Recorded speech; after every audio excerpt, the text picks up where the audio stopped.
2006 Plan Commission from the City of Royal Oak. I would like I'm Tom Halleck, the chair of the board. I'd like the rest of the members to introduce themselves from my left, please.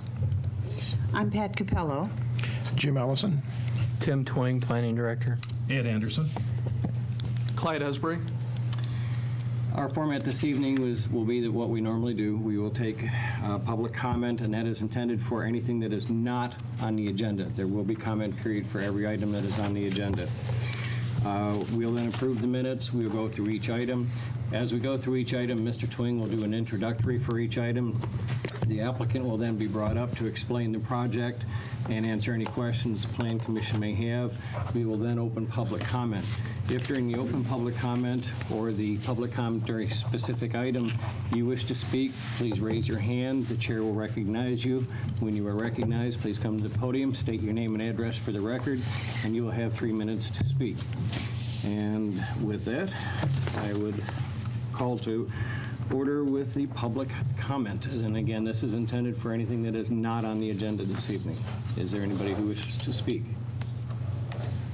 There being none, we will close public comment. And we will look for a motion for approval of minutes for November 14th, 2006. Mr. Chairman, I'll move the November 14th minutes. Moved by Mayor Ellison. Support. Support by Commissioner Capello. Any corrections, additions? All those in favor, say aye. Aye. Those opposed, there being none, carries. On this evening's agenda, we have 3 public hearings, and we will start with the first one, which is a special land use and site plan 06-1230, a site plan to permit construction of a 576 square foot building addition to an existing church facility at 3119 North Campbell Road. Mr. Twing. This site is just north of Bloomfield Avenue on the west side of Campbell Road. It is zoned one-family residential. Under the provisions in the zoning ordinance, churches and religious institutions are treated as a special land use, and that's why you have a special land use report in front of you from the Planning Department, as well as a public hearing notice. In terms of issues on this site, there are really only a few in terms of the site plan that's associated with it. What you have in your packet, I'll briefly run through. It's my understanding the petitioner has dropped off a revised plan to the Planning Department, but since we haven't had an opportunity to review that one, I would suggest we simply deal with the one that's in your packet, and then if the new one complies, we'll process it from there forward. The issues on this proposed addition, which includes really a new entryway, 24 by 24 new entryway to the north side of the building at this location. One of the issues under the special land use is it encroaches into the required 25-foot setback.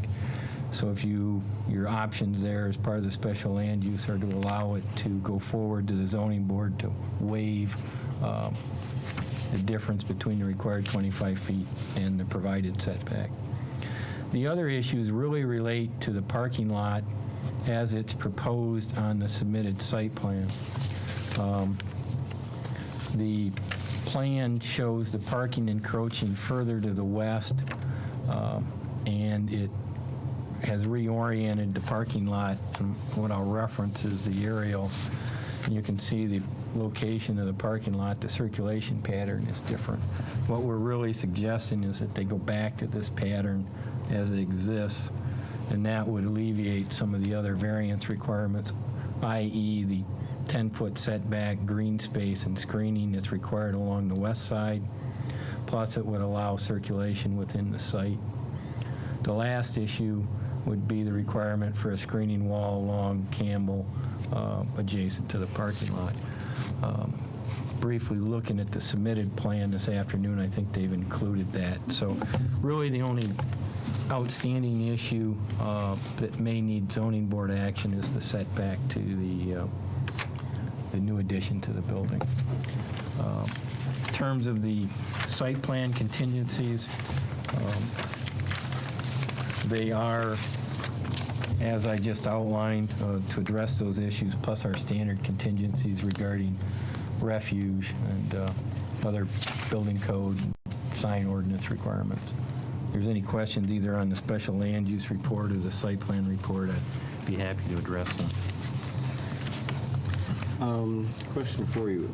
If we approve this evening and you find that what they have submitted is a better plan than what we have already approved, we have forfeited any ability to necessarily get those improvements?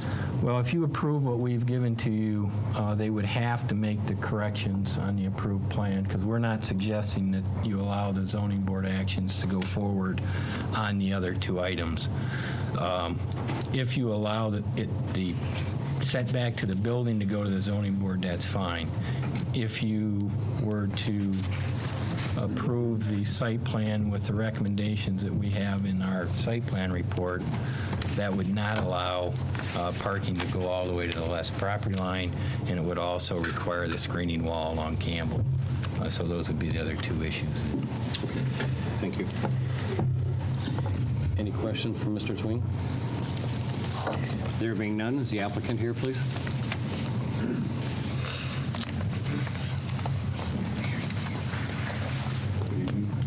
I'm Reverend David Ferrell. I'm address 6752 Redford Circle, Troy, Michigan.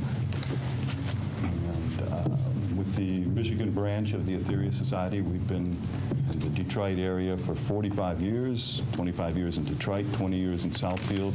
We're very happy to be in Royal Oak, Michigan. Tonight, I have with me a few members from our building committee. I'll be happy to answer any questions you might have about the Etheria Society. Also, our designer and contractor are here.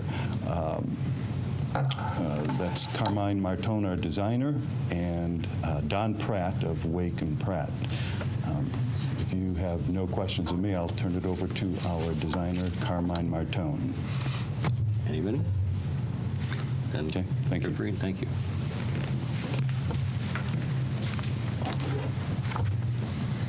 Good evening.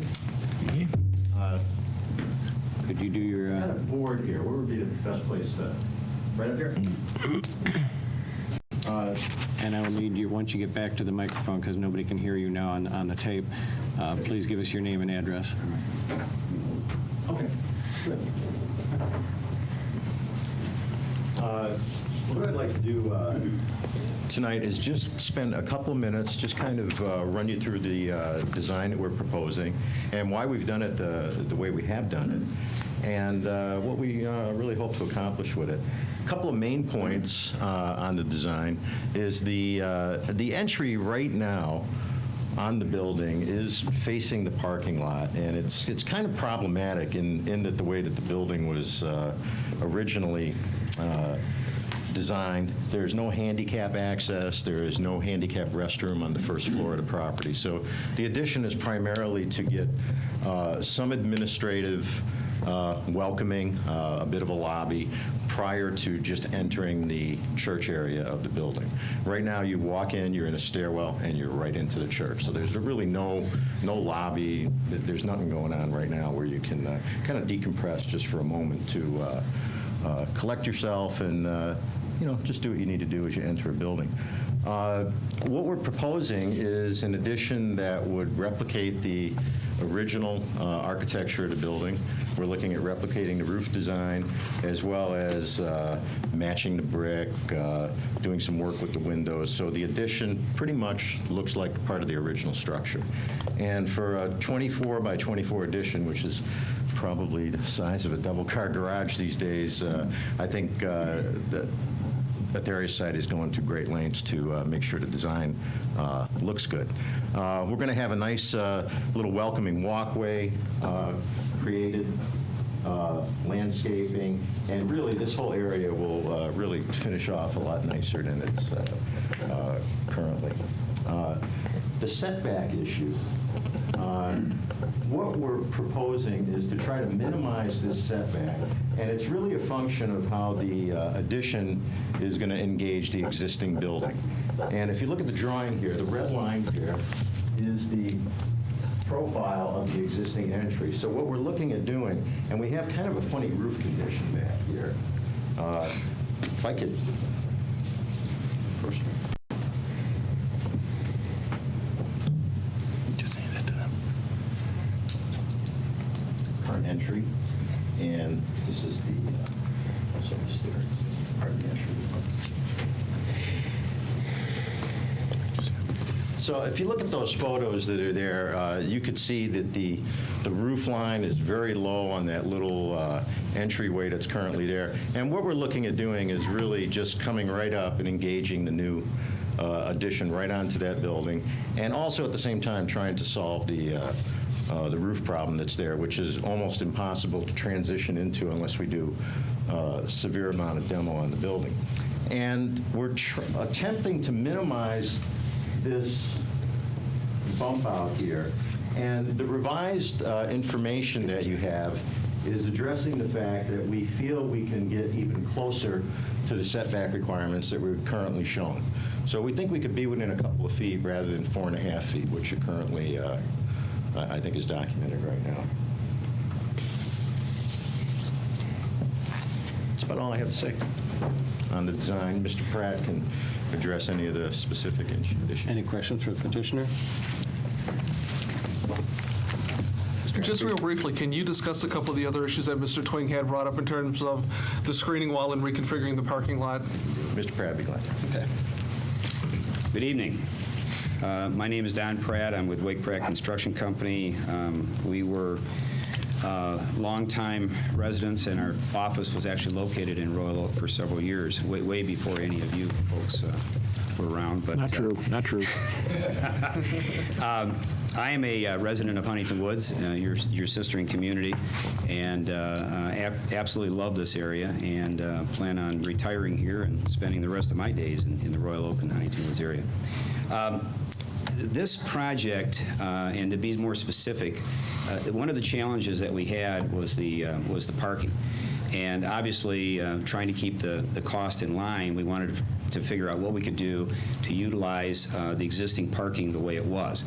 The original drawings that we had up here obviously did not utilize it to its fullest capacity, because we would have had to have changed both the approaches in one way or another. So we went back to the design that's there. We walked the site several different times and came up with an idea that we can keep the same design that is now existing on the parking by adding a wall along the street on the east side of the property, a very small wall, very similar to what is at the 7-Eleven. I believe it's 30 inches high is what the architects got designed, which will act as a screening wall for headlights that would be in the parking lot.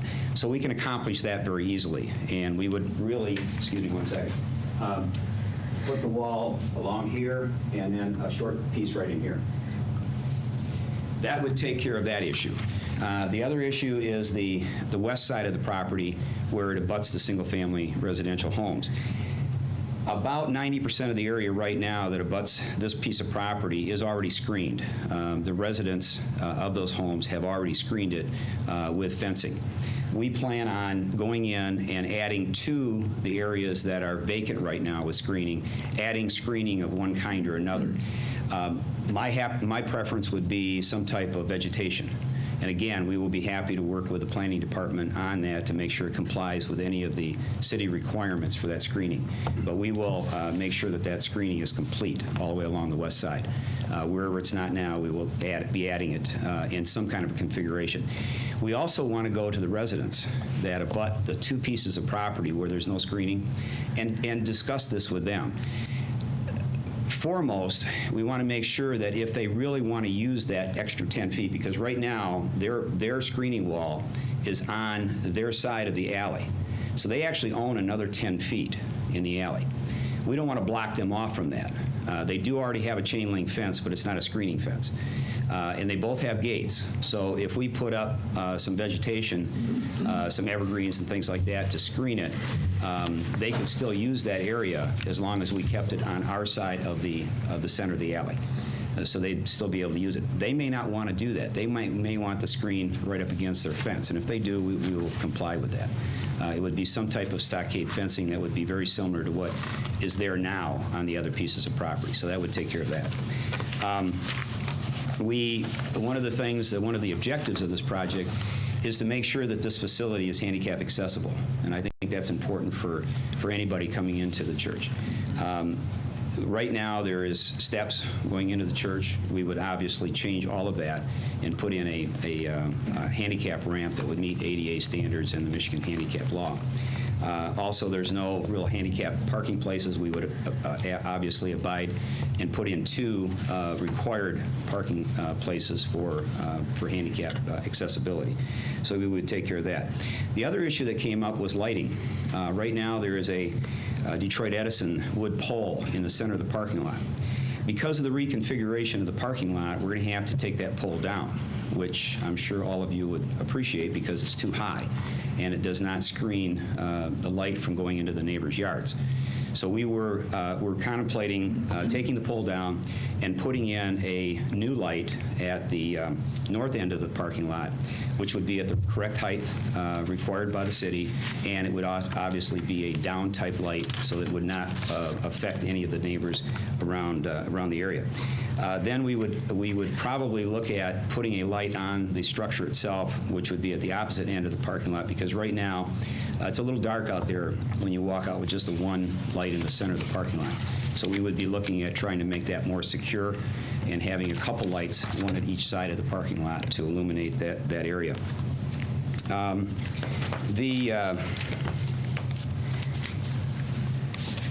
Obviously, the landscaping that's there would be increased in some manner that obviously would be meet with the approval of the city. We have, and with that plan would be submitted. We talked about the light. Oh, the signage was the other issue, and we will be working with our sign company to develop a sign that would obviously be within the requirements of the city, or we would have to come in to get a variance. There is a sign there now which we want to use. We want to utilize the sign, and it's very close to the actual size. The setback is already okay. It meets the 10-foot setback from the property line, so that's all right. We have to look at the sign with the planning department to make sure that it's going to comply with the city ordinance. So we will be in the process of doing that. And obviously, any approval that you do would be, I'm sure, would be subject to that. We are not going to affect any of the structures in the right-of-way. We're not going to affect any of the storm sewer, sanitary sewer, or water mains. So there would be no change to those at all. And we would need no requirement from engineering for anything that we're going to be doing. In other words, we're just going to be using the existing facilities. Obviously, we would comply with whatever performance bonds that would be necessary from the building department for the building permit. But other than that, we ask for your guidance and that you would approve this project, obviously subject to us working out the parking details with the planning department, and also working out any of the requirements, making sure that we're complying with the lighting requirements and the signage requirements and things like that. That was a long answer to your question. Absolutely. I wanted to try to capture all of the different things that went on. So, Anybody else have any questions? If you would have a seat then, please. Thank you very much. Bring the discussion back to this side of the table. And we will now open the public hearing.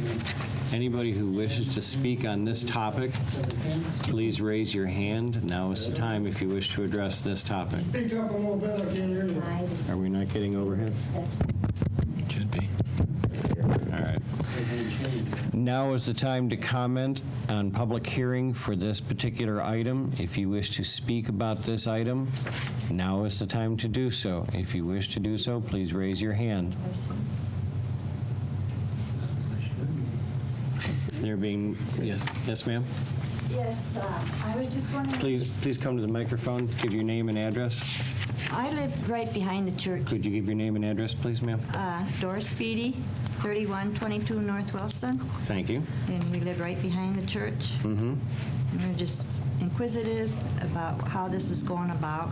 But I understand now, he said he was going to visit us and talk it over with us, because right now, the parking lot is quite a bit higher, and I just wondered if there's going to be any more digging, if it's going to be higher, if there's going to be any sewage drainage there, or...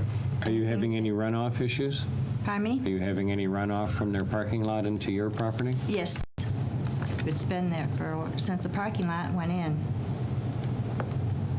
Thank you, I So appreciate that's what I was that. wondering. Mr. Twing, do you have any reply for that one at this time? Not at the moment. Okay, thank you for the information. Is there anybody else who wishes to speak to this item? There being none, I will close the public hearing on this item. I'll bring it back to this side of the table for purposes of discussion on the special land use. And Mr. Twing, do you have any comments before we get there?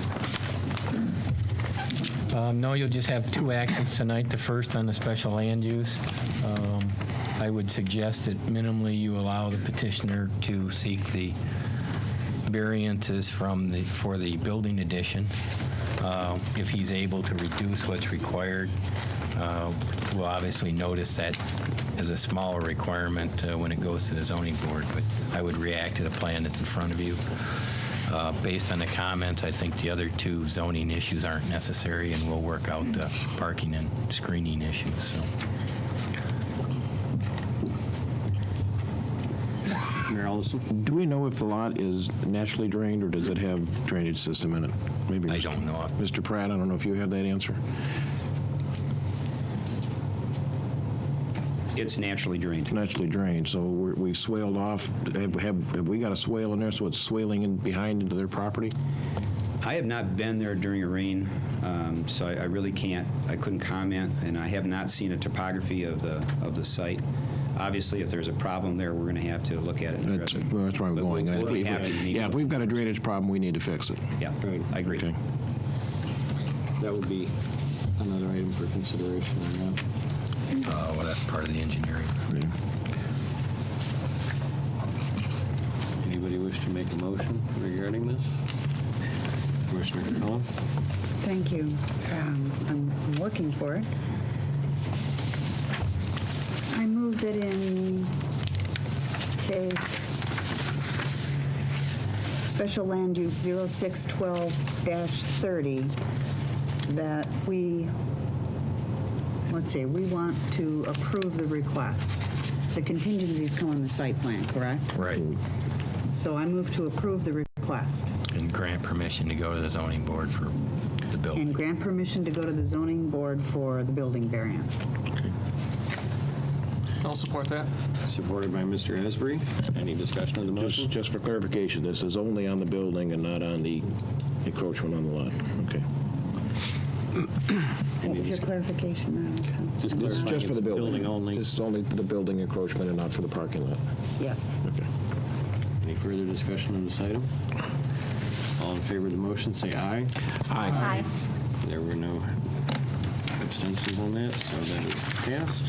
In terms of the site plan memo and the conditions in there, item 3, I would simply like to clarify that landscape irrigation system should be limited to it's our intent that be limited to the kind of the sunken garden area and those things. I think if you look at the site, it wasn't the planning department's intent to cover all of the grass field area with that requirement, so I just want to clarify that.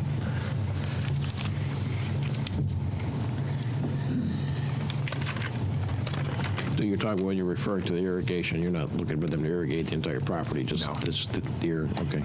Just flower beds and I think I'd object to that. Okay, does anybody have a wish to bring the applicant back up, or do you wish to proceed to site plan at this point? Yeah, let's just, Mr. Pratt or the architect, I want to ask questions about the parking lot. I just want to make sure you're clear on what we're suggesting is the configuration of the parking lot, go back to the way it was and accomplish your goals so that we have a better flow of traffic, and you're comfortable with that can be accomplished? Yes, we will lose about a foot on the east side of the property, so we're going to have to move. That's the reason that the pole won't work where it is, because we're now going to move it so it'd be in the middle of a car. So, but yes, we can work that out. We've actually redrawn it, and we've submitted it to the planning department, redrawn, and it works very fine. Okay, so we can reconfigure the lot so it flows better. We're also going to look at the drainage situation so that we're not draining to the back of the property. Yeah, I will look at that within the next few days. Okay. Now, is that something you'd like us to work with the planning department on? Yes. Or- Yeah, we work with the planning department, and also I think the residents are receptive to you Yes. talking to them, too. And I Yes. think they're looking forward to that, so I would suggest we follow through on that, too. You'll find, actually, speaking with the neighbors does wonders quite frequently. Absolutely. Been there, did that. Thank you. Commissioner Capello? For special land use site plan, SP 06-12-30, I move to approve it with the contingencies listed in the November 28th, 2006 planning memo. Conditions you'd recommend? That's still good at that time.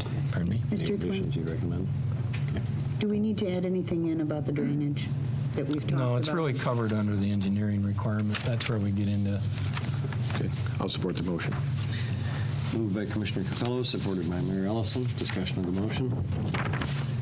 There being none, all in favor say aye. Aye. Ayes have it. Congratulations. I just have one quick question. Well, you've already got your approval, be careful. No, I know, just clarification. Can we submit tomorrow to the ZBA? Because we couldn't do it without this action.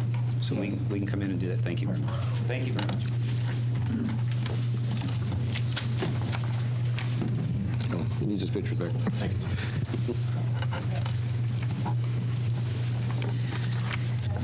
Our next public hearing is proposed rezoning from one-family residential to multiple-family residential located on the east side of Rochester Road, south of Ottawa Avenue, and addressed as 4532 Rochester Road with a nice long parcel ID number, and 4520 to 4528 Rochester Road with another nice long parcel ID number. Mr. Twing. The Planning Commission members should have a copy of the Planning Department's rezoning report. This is a request to rezone 2 parcels from their current zoning, one-family residential to multifamily. You are, as a body, providing a recommendation to the City Commission. There is a preliminary site plan in your packet and a preliminary conceptual discussion of a project.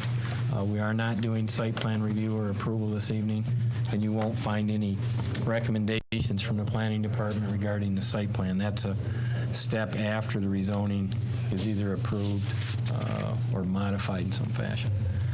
The future land use map, which you should have in your packet as well, does identify the parcels as compatible for multifamily residential, as it does the parcels to the south and to the north. I would point out that the petitioner is proposing to remove one building that is on the north along Ottawa Avenue. There are 2 multifamily buildings, each with 8 units in them on the southern property. Again, based on the information provided, those would be maintained. It's the petitioner's intent to build an additional 8-unit building on the northern piece and consolidate both parcels of property. Again, as I said, we're not doing technical site plan review on that, but that's what's being proposed. The only real issue that I would point out to the Plan Commission is that there is a single piece of one-family residential zoning that remains along Ottawa. The properties to the east are large lot, one-family residential zoning. I don't think that impacts your action. It's just something I would point out that we would need to clean up at some point. If there's questions on the rezoning report, I'd be happy to address them. Any questions for Mr. Twing at this point?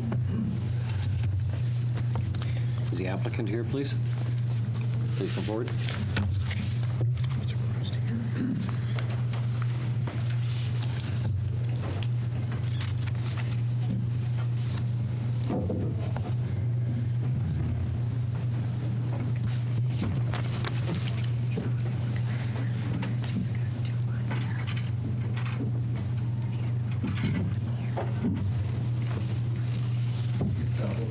Yeah, it's fine. lean it right up against the corner of the podium as well. Right here. Yep. There you go. And your name and address for the record? Thank you. I'm Jerry Amber from Amber Properties Company, and our office is at 380 North Crooks Road in Clawson. I had the occasion to meet with several of you about 3 years ago, or a little bit more, regarding the Amber Oak Townhomes project, and we thank you for your past support. Just to give you a quick report on that, we are in the final month of construction. We're almost done. It's been well received by the public, and we're very happy with the result. This new project, the rendering before you, will be of similar style. At least that is our intent. As many of you may know, we're a family business. We go back to 1960 in Royal Oak, Clawson, and Troy. We currently have 444 units in Royal Oak, a total of 859 units in the area. The proposed Amber Grove Townhomes development that you see the rendering of, which the rezoning is the key to pursue the other requirements that follow, will be 3-story townhomes with inside garage, 2.5 bath, between 1,225 and 1,335 square feet plus a garage. Very similar, as I said, to the 72 Amber Oak townhomes, which, by the way, I should report to you, we only have 1 unit yet to rent. So what this tells us is there is an unmet market demand in the Royal Oak community for this type product. And that's one of the reasons why we're back with this project. We think and we know, and our customers are telling us, Royal Oak is, the community is a desirable place to live and work and recreate. Many of our tenants ultimately purchase homes here, and we hope to continue with not just this project, but other projects in the future. The rezoning request, as Mr. Thwing summarized, is contiguous to the it's a parcel contiguous to the existing Amber Grove apartments. We acquired the Amber Grove apartments in 1984. It was constructed in 1955, for the record. It's our intention that the site remains as apartments, though it is non-conforming by the current zoning map, and it's currently underutilized with only 21.3% lot coverage currently. By combining the adjacent corner lot with the existing Amber Grove apartments, we think we can construct a very nice townhome development by utilizing the existing infrastructure. That would only result in a combined site coverage of 25.5%, and as Mr. Thwing pointed out, those are issues for future discussion, but it is within the 30% allowed by the city code. Single-family attached residential is a permitted use within the multiple family residential zone, and interestingly, the future land use plan does mention that single-family attached is what is anticipated for this strip along Rochester Road. We intend to utilize the existing driveways to Rochester Road and required new parking spaces provided.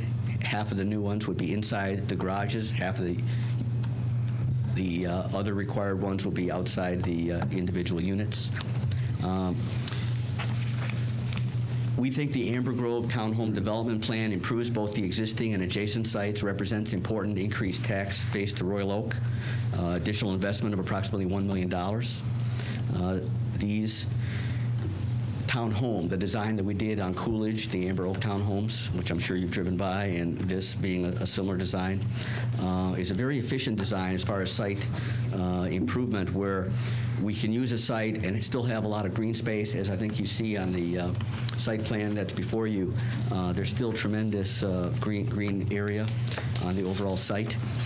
And it's efficient utilization of the surface parking because half of the townhome units have inside parking. We think the uniqueness of the site, the proposed design that we have, the townhome design that the public seems to like, allows us to have a combined site that improves the neighborhood, and it better utilizes the existing infrastructure, as I mentioned. It also potentially removes the future nonconforming home that's inconsistent with the future land use plan, which does indicate single-family attached, detached in this area. This development would provide young professionals with existing housing opportunities in the Royal Oak community.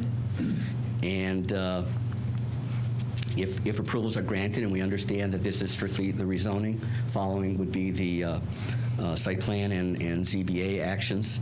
But if all goes well, we would hope to have completion of this project in late 2007, early 2008. In conclusion, I want to state on the record that we think this project is good for the city, it's good for the community, and it's certainly good for those wanting to make their home in Royal Oak who come to our office every day looking for these units, and now we're telling them we only have one left. It's also consistent with the spirit of the city's future land use plans. It makes conforming the existing 16-unit apartment development known as Amber Grove Apartments, which we did not build, but we acquired in 1984. We don't think there's any detriment to the public good that would result.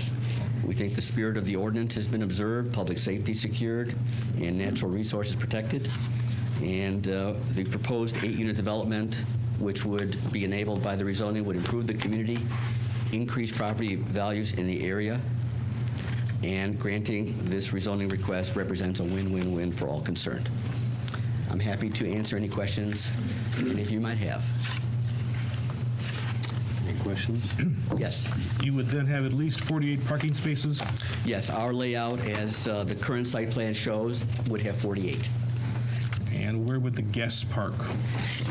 Guests to the apartment dwellers? Well, each townhome would have two. I understand that. Right, and that's required by code.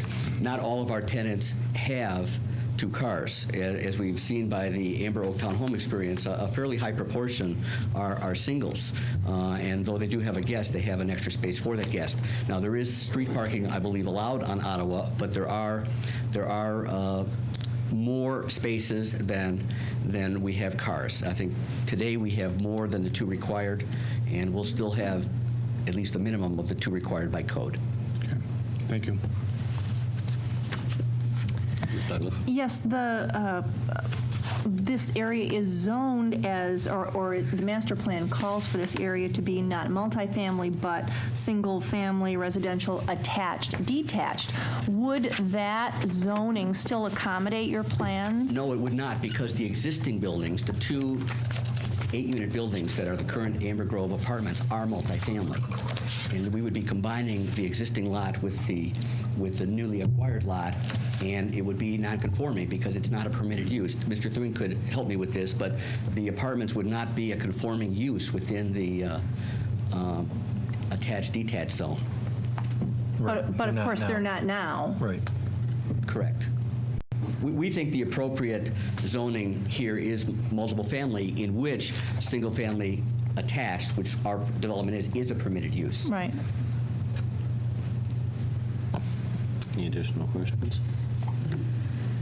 If you would have a seat then, Thank you. please. And at this point, I will open up the public hearing on this item. Anybody who wishes to speak to this item, now is the time. Please raise your hand. Going once. Sit right in the aisle.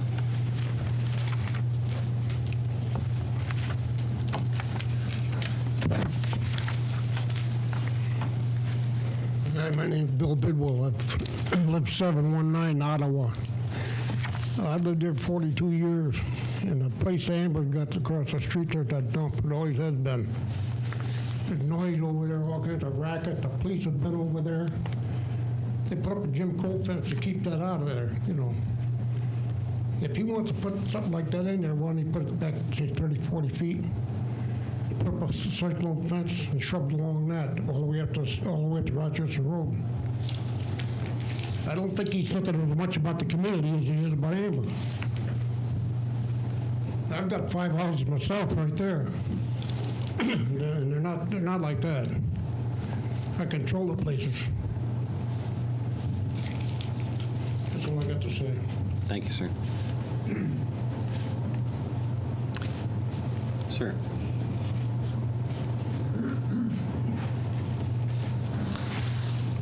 Good evening. Steve Gammon, 726 Ottawa. I've lived on Ottawa for roughly 25 years, and having multifamily at the end of Ottawa is going to change the character of the street. The footprint of the building that's being proposed, and I just saw it tonight, the majority of the building is going to be facing Ottawa. It's not going to be facing Rochester Road. The apartments have been there since early 1960s, late 59. My property butts up to most of it. This is my resident rating here. It's going to add more traffic on Ottawa, quite frankly. Right now, if you were to drive down Rochester Road, there's a duplexes along here and just north of Ottawa. And I counted on the way, 5 for rent and 4 for sale. Having more is going to lower the value of my house. Thank you. Thank you. Anybody else? Ma'am? Right in the back. Nope. Unless you're a ma'am. Okay. Sorry. That's your pointing at me. Hi, Ed Burley, 909 Ottawa. I just first like to thank the commission for allowing me to speak tonight. I've lived in Royal Oak for about 2 years and 1 month now. I moved to Royal Oak from Berkeley. The Berkeley home that we had was basically a starter home for us, for my wife and I. We purchased the house in Royal Oak basically because of the neighborhood. We have family in the neighborhood, and we thought it was a perfect opportunity to live in the area. Mr. Bidwell is correct in basically his comments in terms of the apartments today. They're not in very good condition, and there is, problems at that point in time there. I have some concerns with the townhouses they're proposing. One in particular, they say young professionals. That to me, being 32, I'm not far removed from being a young professional per se. And typically, that type of age is you're still at a party type atmosphere age. That kind of concerns me. It concerns me with spillover to possible parties in my area, down my street, and not to mention, we do already have enough problems with speeders down our street, because we are the second street south of 14 Mile, but we're the first street that connects Campbell to Rochester. So there is constant problems with the high school and what have you, with people speeding through there. So that is another concern of mine. So that being said, the neighborhood is tremendous. My wife and I are very happy, and we feel that anything to compromise that, such as this proposal, would have a detriment to us. So thank you very much. Thank you. Ma'am, yes, you.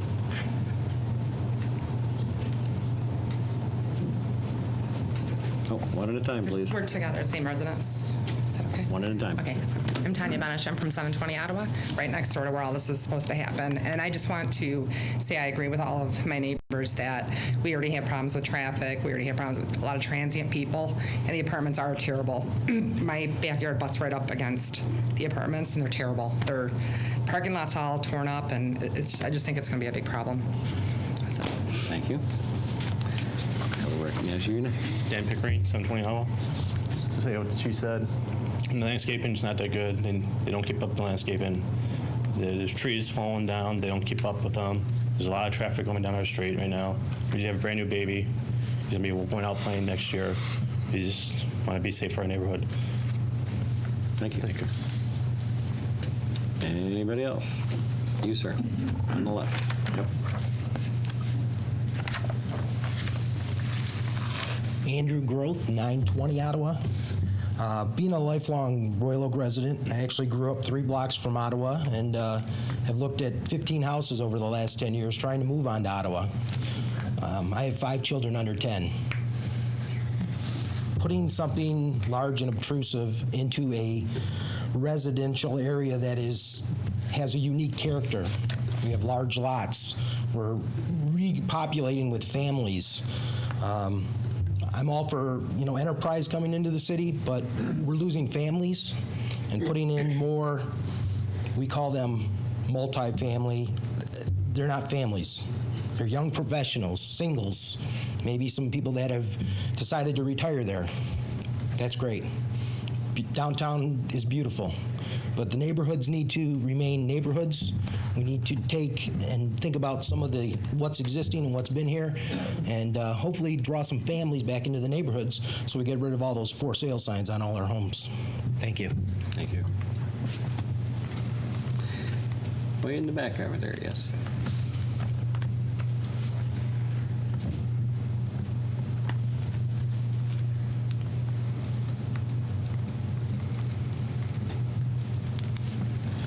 Mary Lou Reno, 4532 Rochester Road. I can appreciate all the concerns of my neighbors. I have all the apartments behind me. And I really haven't experienced a lot of the noise and that type of thing. I don't know why. I've seen Jerry Amber's buildings, and I felt that whatever he did with that property would be very good and would look good. So, I don't know. Seeing that we're surrounded with the apartments, I didn't feel it was a problem. Thank you. Thank you. Anybody else? Sir. Oh, I'm sorry. We have to. You're not part of the public hearing, sir. You are the applicant. You'll get another chance to talk, Mr. Right. Anybody else who wishes to speak during the public hearing? Then I am going to close the public hearing at this time, and you may come back up, sir. Thank you. Before Mr. Amber speaks, I do have a question for him. Mr. Amber, I see that Mr. Johannesson is with you tonight. Is he here in a professional representation for you? He is not tonight. Okay. Is he or Barton Mallow Design involved in this project at all? Barton Mallow Design is not involved. Okay, thank you. I just thought I would share with the members some more of the demographic study that we did.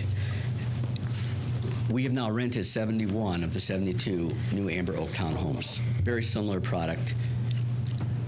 I anticipate similar demographic. It's very impressive. I'll tell you, I'm impressed. Average income of each person, $4,612 per month. Average age, 29.2. 85% are college graduate, bachelor's, master's. 12% of them are doctors. There are even 7% that are families.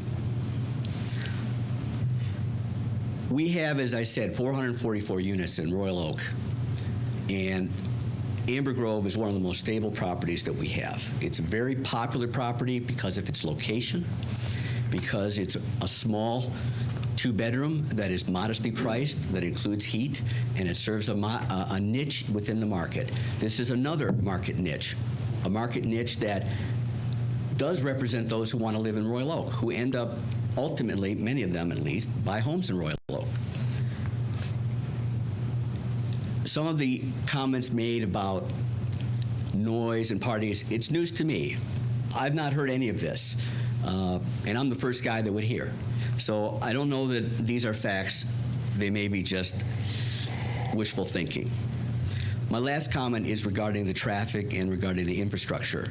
The plan that we are proposing, which admittedly is not the site plan that we're talking about tonight, respects the neighbors on Ottawa because the front door may face Ottawa. They'll be part of the Ottawa street community, but all of the parking and all of the entry and all of the deliveries and everything is in the rear. And everything goes in and out from Rochester Road. There is no extra traffic. It's logical. If you look at the site plan, that's what the reality is. So I'm happy to answer further questions, but those two things I thought, or three things I thought were worthy of rebuttal. Thank you. I have one question for Mr. Amber. The existing apartment you have there now, what is the height of the roof to the peak? Well, the two-story with a gable roof, I would take I don't know for sure, but I would guess 20 to 25 feet would probably be midpoint of the roof. Okay. Our design here is 30 feet, which is the code for multiple. Okay. Thank you. For purposes of discussion, I'm willing to entertain a motion.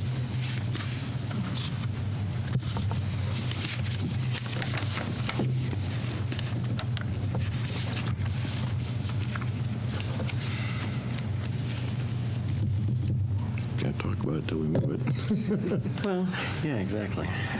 Have to have a motion to have a discussion. Okay, well, then I'll make a motion. I move we deny. Moved by Mayor Ellison. I'll Is there support that. Support by Mr. Esbrey. Discussion. Mayor Ellison. I tell you my concern.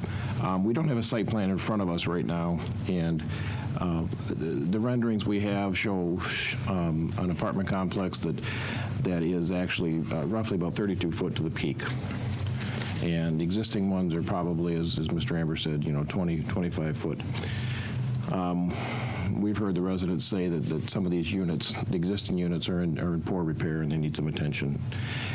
If we were to go ahead and approve this zoning tonight, Mr. Twain, correct me if I'm wrong, but my understanding is if we recommend the zoning on this and the zoning does get approved by the City Commission, that allows him to basically come back with a totally different site plan, which would replace the 2 existing buildings he's got with something similar to this, which is a 32-foot high peak roof. Family.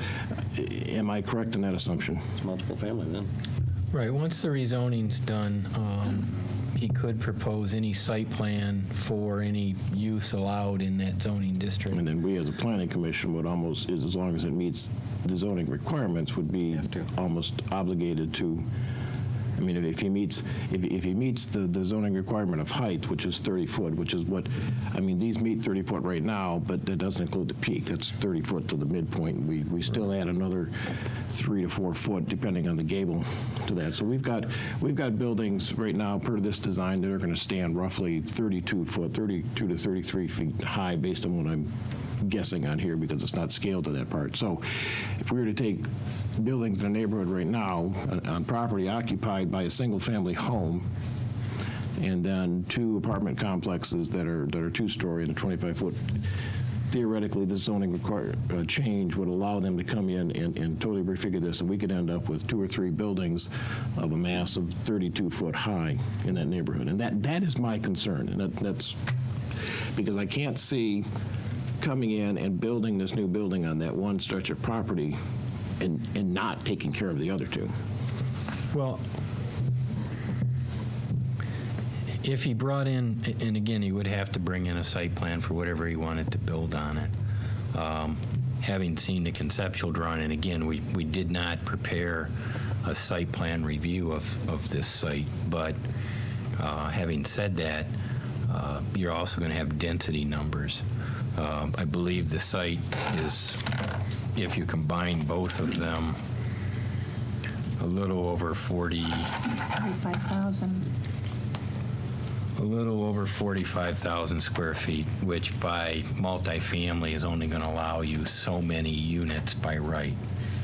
And without giving an actual number, I think this site is already at that number in terms of density. So he tore down the 2 buildings that were there. All he could put back by right is, again, the density for it, and you may end up with fewer units. That would, if you follow where I'm going, there are more requirements that would come into play that you'd have to comply with before you'd have to approve it. It's not just the height. There are setbacks, there are the parking requirements. I mean, right now there's parking out in the Rochester Road right-of-way, which may or may not be allowed to remain if this is brought back through site plan approval. There are things that are non-conforming about the existing 2 buildings that he would have to address going back through site plan approval. So I don't want to leave the impression that he's going to end up with 2 buildings exactly like what's there, or even the one that's being proposed. He may only by ordinance and by site plan approval and zoning board action only get 2 units along Ottawa. There's nothing to say that he's going to get the 8 that he's proposing. It's really, the question is, do you want to recommend multifamily on this 2 pieces? And that's the bottom line. I mean, once we recommend the zoning, if the commission would approve it, then it really opens it up for a whole different set of rules of what multifamily is. And we are basically plugging that into a residential neighborhood. And based on the turnout we have here, it's a very strong residential neighborhood. And these people have voiced that they really don't want this. And in many ways, I understand, and I think, if we were to follow this plan and we put 8 residential apartments fronting Ottawa, Mr. Amber says all the parking is behind, but reality tells me people are going to park in front of their apartment because there's a street there, and it is going to create some congestion. And all the best intentions aside, I believe that is what's going to happen. And I think the residents' concerns about traffic on Ottawa are valid. And, you know, also, if I'm hearing also from the residents that the 2 units he has there are not well taken care of, and you know, the neighbors have problems with noise and party. And I know Mr. Amber said he'd be the first to know. The reality is he'd be the last to know. The first would know would be the police. And probably the owner of the apartment complex would be the last to know, because the police would respond to the residents, and the residents aren't going to tell the owner they had a problem. So, I mean, you know, it's problematic, but I'm just afraid that I'd rather see him go back and address the issues he's got in these 2 units right now. I'm just afraid that if we go ahead and approve this zoning totally, we're going to be dealing with a whole different set of issues. Ms. Douglas. We have a master plan that prescribes this area as being single-family residential attached, detached. And unless, it seems to me that unless there's some compelling reason or some unusual circumstance to zone this to multifamily, I don't know why we wouldn't want to rezone it if the opportunity presents itself to what the master plan calls for. And in truth, given the 45,000 square feet of this total site, the owner could come up with, I think 9 or 10 single-family attached, detached units of the size that the ordinance prescribes that would maybe make good use of this site. And I think I said this at our last meeting where we had a rezoning request in front of us, and it strikes me that unless there's a compelling reason to zone it as something other than what the master plan calls for, we should be deciding in favor of the master plan. Thank you. Anybody else before I chime in? Well stated. Again, there's no compelling reason. I would have no difficulty with rezoning it to what is prescribed in the master plan, because that's what's in the master plan. But to jump to the highest residential capacity we have, which at that point, what we've been shown has no legal basis at all for applicability as far as what they intend to put there. Once it is multifamily, everything can change. Everything that we've heard, seen can completely change. And we have no control on it. And we have jumped that property to a zoning that is not all that common down Rochester Road in that area. You know, I've mentioned before, I've driven that road for 23 years, twice a day. It is a very hodgepodge road. You have little pockets of everything as you go along. It's a whole lot of things. And there are some areas where, you know, if they came in with this argument, I might agree. This is not one of them. This is the multifamily here is the thumb that sticks out. It's not the norm in this area. The norm is single family and nice new duplexes up the next block, which totally conform to the attached detached, basically, because it's so that fits. This is the anomaly, and one of the things you do not do in zoning board of appeals, et cetera, is to expand the non-conforming, expand the unusual. What you want is to get more conformance. This does not allow for more conformance. This allows less, and especially up against this particular type of neighborhood, which is a novelty in that it is one of the remaining and only large lot areas in Royal Oak. And I don't care whether it is a small house or a big house sitting on that. That's not relevant. It's a large lot area, and that's a novelty here. To put the highest possible residential density next to the lowest possible residential density is not proper planning. Anybody else? I will then call for the call on this. All those in favor of the motion, say aye. Aye. Aye. Those opposed, say no. I'm sorry, you did not pass.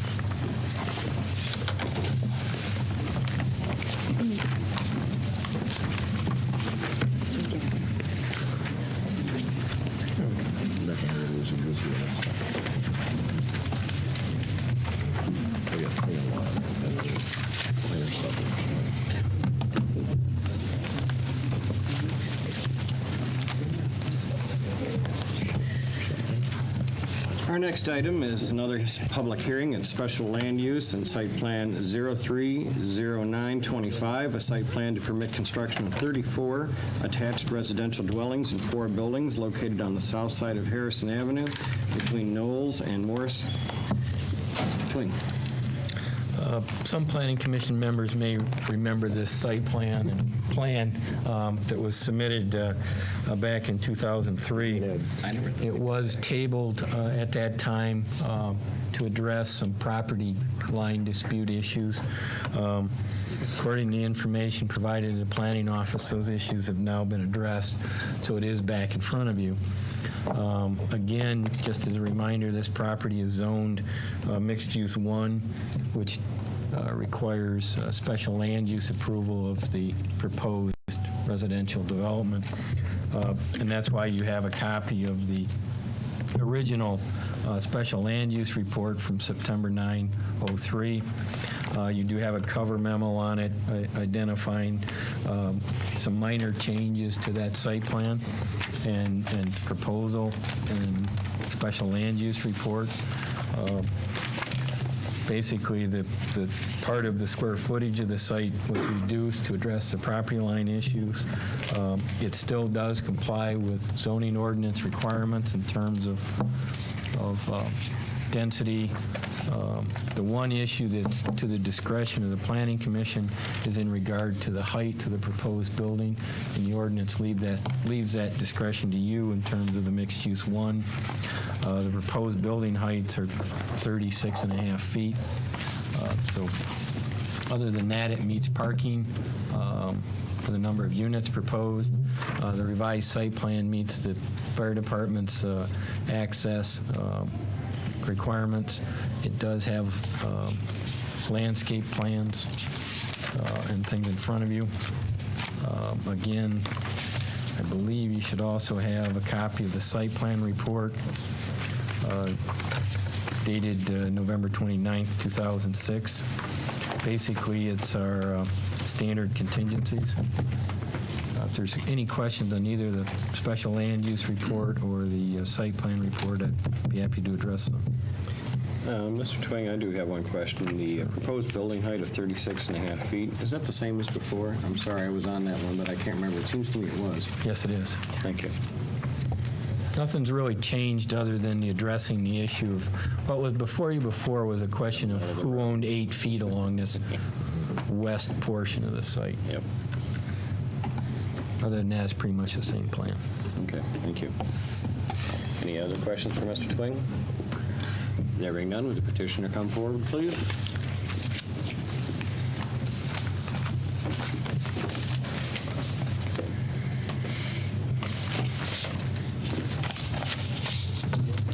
Yes, that'll be fine. Good evening. My name's Brad Chaklos. I'm from Camelot Building and Development Company. We're located at 406 East 4th Street. As Mr. Twing said, we were here a couple of years ago, and we're back again. And we have resolved our dispute with the neighbor to the west. And that's reflected. The settlement documents have been provided to the Planning Commission. And also the new property line is reflected on the boundary and topo survey. So that should be in there. Regarding the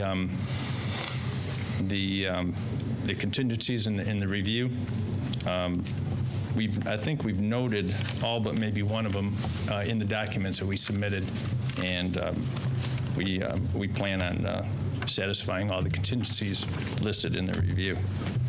I have with me my architect, Craig Smith, tonight, and between the two of us, we'd be happy to answer any questions you may have. Okay. Any questions for the petitioner at this point? There being none, if you would have a seat for a moment then, please. Okay, thanks. And I will open up the public hearing on this item. Sure.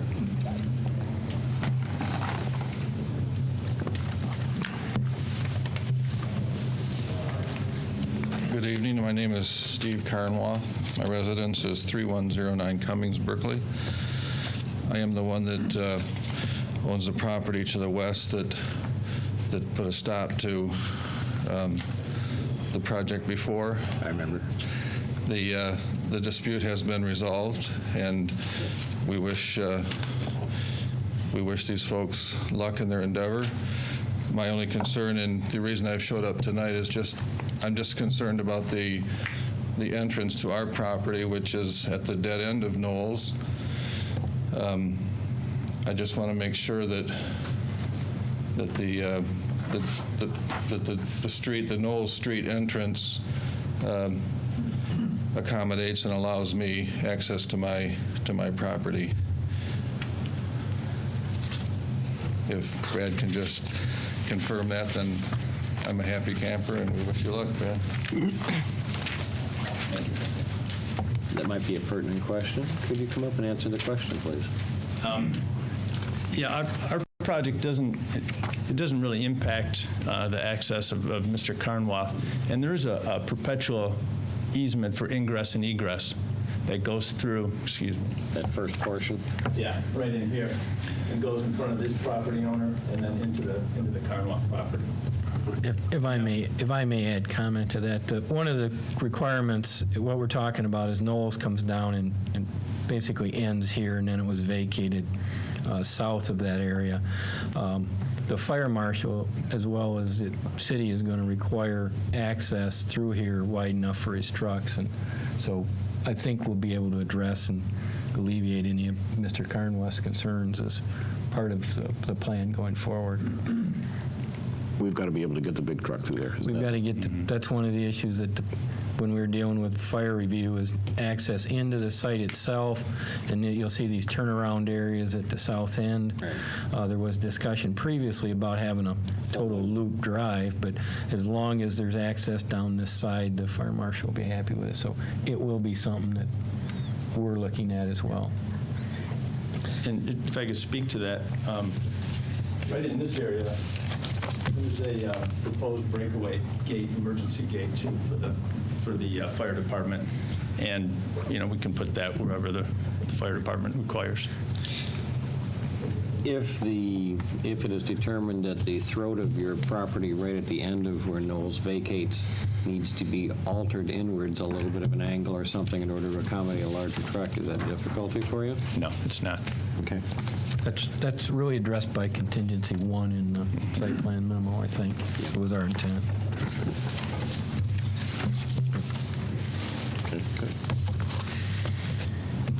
Thank you. Okay, thanks. Have a seat. Well, ladies and gentlemen, back to our side.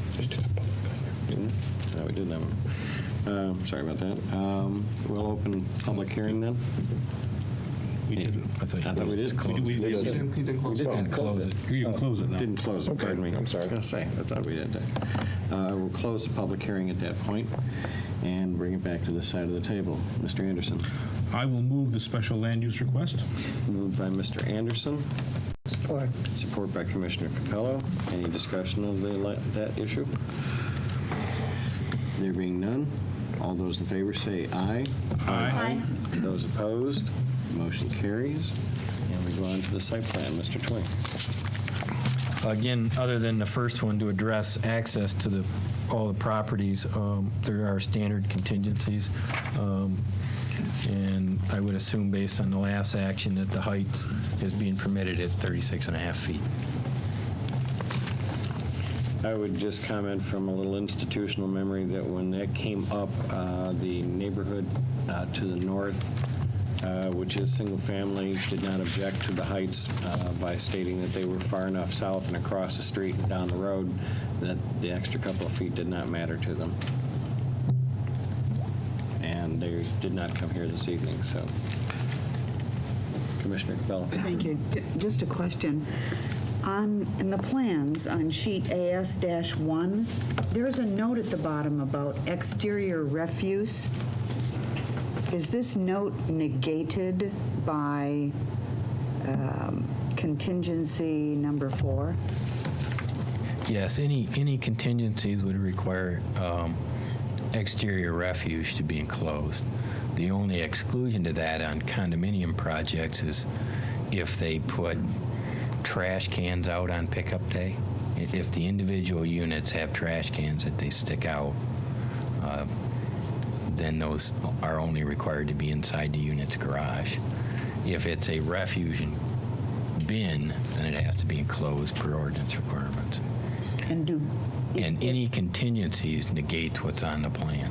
That's why Okay, so they're if there. refuse is bagged, that doesn't constitute a can, so the contingency will cover that and negate that no. Right.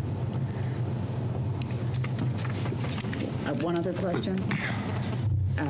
We have a couple of elevations, and on the rear elevation, there is a lot of notation about the materials being used, but there's a front elevation, and I don't see any notations. Can we inquire as to what the materials are that we're looking at on that elevation? I believe they're all labeled as brick, but I'll let in that elevation, I believe they're brick too. Good evening.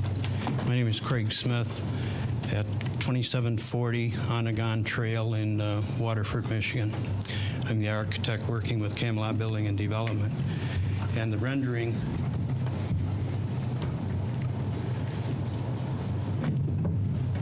and I'll hold it up here so you can see it a little better.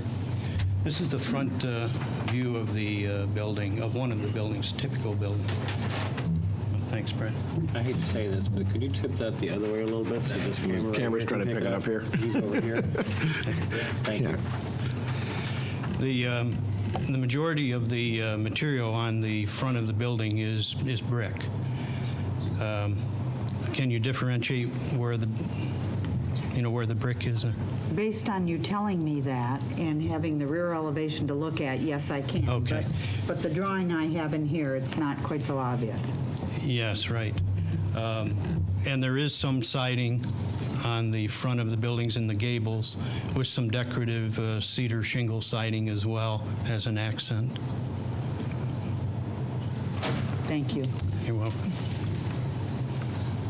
Mr. Chairman, I'll move the site plan with contingencies as listed. Moved by Mayor Ellison. Support. Supported by Mr. Anderson. Any discussion of the motion? I'll just add, I'm glad to see you actually came back. I was beginning to wonder. Yeah, we were every time I drive by there, I'm wondering, are they going to come back? Good.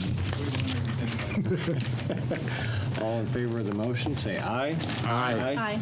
Congratulations. Thank you. When do you plan on breaking ground? Terrific. Thank you. Thank you.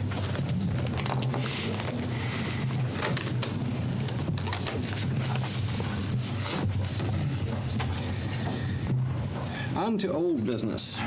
And this is site plan 060923, a site plan to permit an addition and modification to an existing restaurant bar with liquor license to a restaurant with no liquor license at 112 South Main Street. Mr. Twing. This was in front of the Planning Commission in September at your September meeting and was withdrawn from consideration because the petitioner had proposed a liquor license transfer to this location, which was denied by the City Commission the evening before, so you really didn't discuss this item. The petitioner has modified the plan to remove all of the bar seating and bar equipment and revised it. Other than that, the plan is pretty similar in the sense of that they're adding approximately 1,000 square feet to the first floor and about 1,371 square feet to the second floor. It would have an outside cafe, both on the sidewalk in the front, which does require City Commission approval through a license agreement, and you'll see that as one of the contingencies. The second part of it, at the September meeting, we had listed it as a special land use because the liquor license issue. Under the ordinance, there's also a provision about outside service on private property. However, at that time and at this time, we're not listing that as a special land use because that area to the back of the building is actually getting smaller than what was there when it was rumored. So we haven't identified that as needing a special land use approval. So what you have in front of you is simply our site plan memo. As I said, based on the plan, it needs City Commission approval of a license agreement for the sidewalk cafe along South Main Street. We've asked that the petitioner provide a revised drawing with a little bit of detail, identifying that the window openings, and I'll jump to the elevation, on the second floor are inoperable, so that, at the appropriate height, so that things aren't tossed out or fall out, and we've done that with other restaurant facilities that have window openings on the second floor.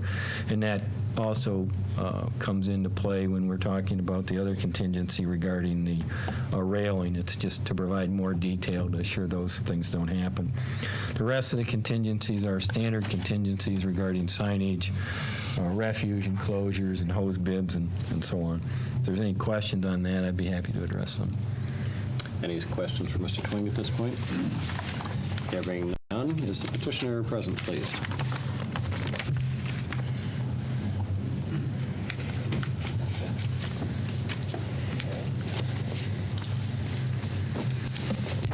My name is Robert Zaffarana, and my address is 6330 East Surrey, Bloomfield Township. I'm one of the construction managers for Leo Stassinopoulos, along here with Leo and the architect's representative. Having served on Southfield's Planning Commission for several years, I always appreciated the petitioner was brief, so I have nothing to add to the planner's comments. The only thing I'd like to say, it's a great opportunity to recycle a pretty distressed piece of property.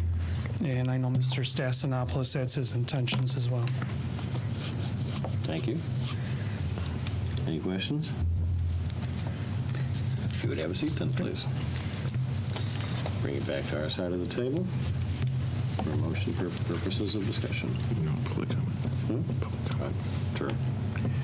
Public comment on this one? Sorry, there wouldn't be. No public comment. Thank you. Then I will bring that back for purposes of discussion. I'll move site plan 060923 with the contingencies as recommended by the planning department. Moved by Mr. Asbury. I'll support. Support by Mr. Anderson. Any discussion? There being none, all in favor of the motion, say aye. Aye. Those opposed? Congratulations. Thank you. Quick and painless. I hope you appreciate us being as brief as you were. Reciprocity is great.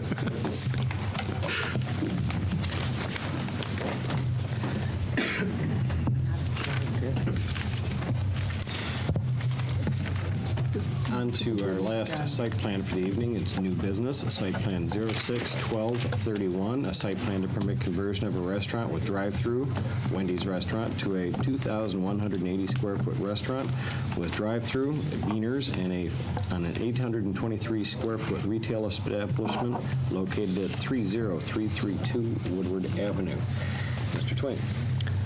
That's correct. It simply is a reworking of the existing Wendy's facility, or the former Wendy's facility, to include the two uses described by Commissioner Halleck. There were really only two primary issues that I would like to point out in terms of the site plan. They are not proposing any real significant modifications to the site plan. One of those that we're asking be included is there is a wall along the east side of the public alley that they become the named party under the license agreement for that wall, so that they're responsible for maintaining it between the residential uses and the restaurant and commercial use.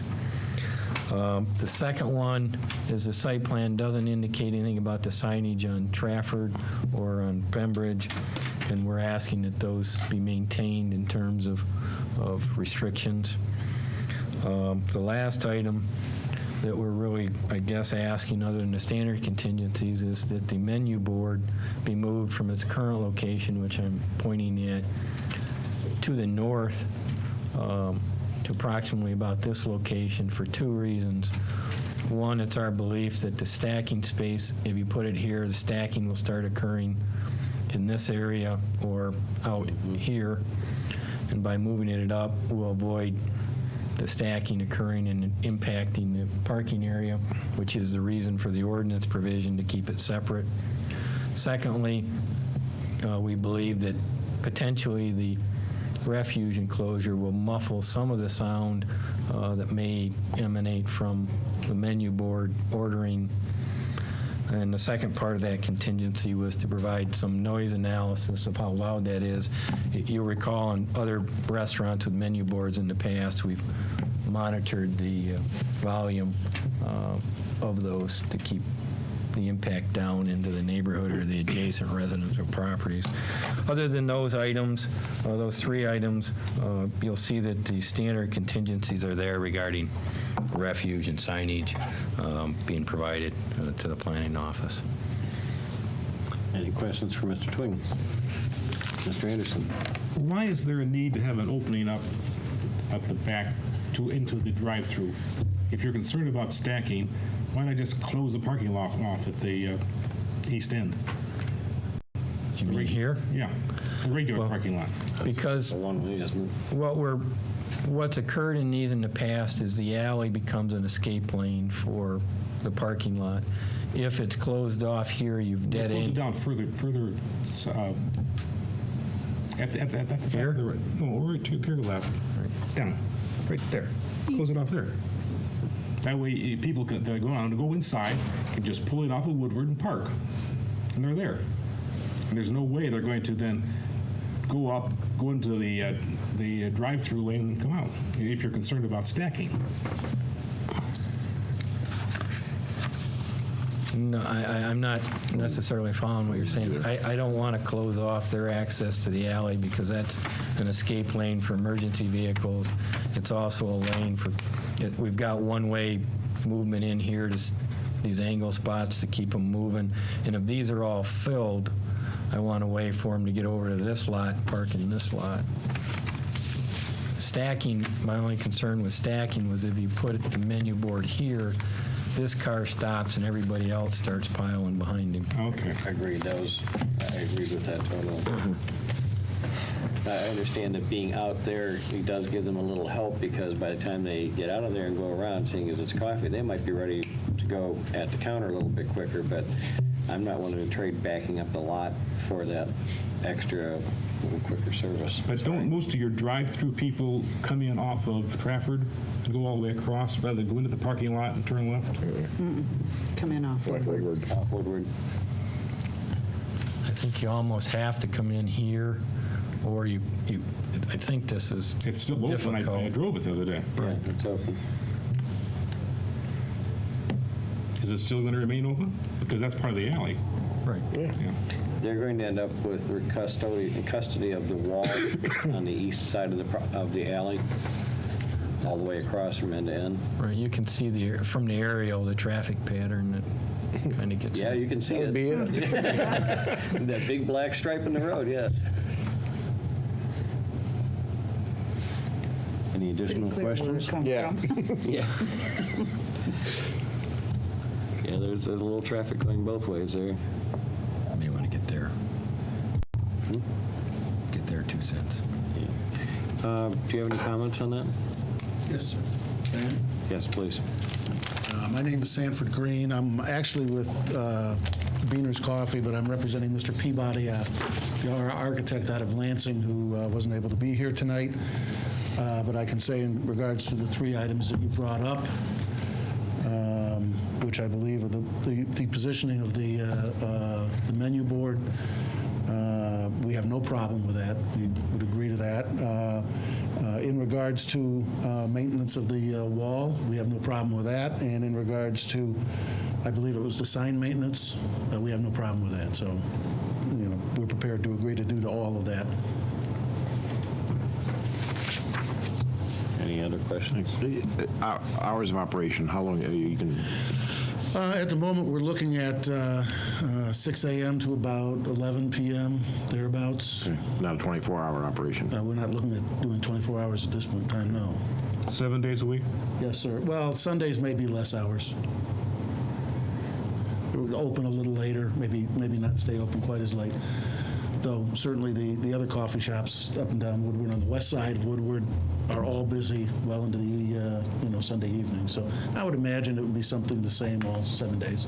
Does anybody remember the hours of Wendy's? Did Wendy's have a late night drive-through there? Generally they did. Yes. Okay.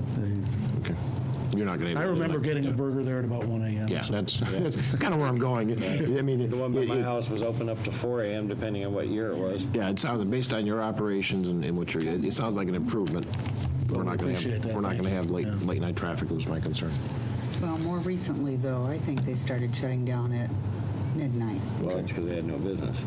That's why they're not there anymore. That's why they're gone. That's why we're talking about this. If you'd have a seat there for a moment, is there anybody here who wishes to have public comment? And I see a Commissioner Harrison there. Please come up and identify yourself again. Good evening. Laura Harrison, 2729 Trafford Road. I've talked to several of my neighbors. I'm bringing to you several questions that my neighbors have. I have lived on that street. Well, our mortgage is paid off, our 30-year mortgage, so you know how long we've been there. When we moved in, on that corner was a Sunoco gas station and the Egg and I. That goes way back. You remember, Jim, you've been here. Anyhow, they tore it down and put in a Wendy's. And the neighbors we were all pretty firm on what we wanted down there because of the encroachment into the neighborhood by the previous businesses. Not so much the gas station as the Egg and I. They were parking all over. So that's why we don't have any parking off Woodward in the first block, either on Trafford or on Bembridge, because of the problems we had over there. These are the questions. First of all, they wanted to know what was going to happen to the building. Well, I understand from Mr. Murphy in the planning department that the building is staying. And there are two businesses going in there, a coffee shop and a flower shop. Now, in the flower shop, is 1-800, does that mean, is it a flower shop, or is it just one where they take orders over online and just push them out, the door? Is it a real flower shop, or, can I walk in? Okay. Flowers. And buy flowers. We're seeing nodding heads to the real. Okay. Everybody behind you is All right. Well, they ought to know. Well, that's fine, because then I know where to send my husband on the 23rd of December, and on June 13th, and on February 14th, He has no excuse now. He has none. And I'll remind him often. Second question, of course, parking. That's a big thing and we already have a problem with parking, not on Trafford, because the motel is gone, but on Bembridge, the Chicken Shack. And it is a very popular chicken shack, and there are a lot of people there, a lot, and the parking all over the place. Since Wendy's has gone, they are parking in your lot. So, okay. So there is a parking problem over there, and the one thing that we didn't want to lose, when Wendy's built there, were the berms. We want the green space left on the ends. There it is. They're still there. Okay, they're going to stay. But is there enough parking? What we were concerned about is they would take out the berms to create more parking. No, actually, the Wendy's, with the conversion to partly retail, it requires less parking than when Wendy's is in there, so they don't have to add any more. All right, so now is the coffee shop just going to be a drive-in? No. No. So 32 seats. Right. Far less than There's what he's had. Right. Okay. Laura, that's a floor plan. Yeah. The florist is this portion of the building.